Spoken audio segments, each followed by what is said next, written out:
Good morning, ma'am. Good morning po sa ating lahat. Nandito po tayo ngayon kasi po, Brigada Eskwela po natin.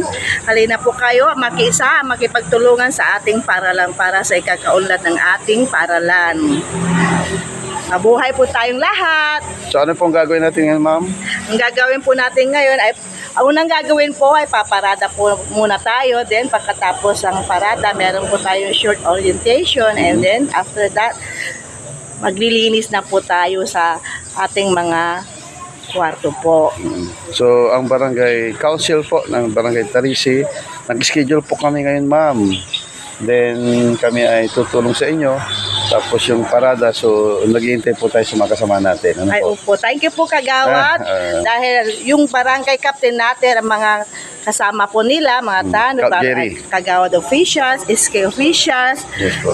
lahat po Tutulong. sila ay tulong-tulong po sa paglilinis po at pagbibigay ng mga donations tulad ng mga notebooks, school supplies. Kaya Hindi halina po nakalimutan, kayo kasi marami pong magbibigay ng mga school supplies. Tulong-tulong lang po. Tulong-tulong po tayong lahat. So next week na po ay pasukan na. Yes. John 16. Yes po, Kagawa. John 16 po, pasukan na po. Kaya inihahanda po namin, ang bawat room po namin, ay kailangan ay maayos na po, malinis, para pagdating ng mga pupils namin ay mag-aaral na po. Congratulations din sa anak niyo, ma'am. Ay, thank you po, Kagawa. Yung Yes. anak po nila. Yes po.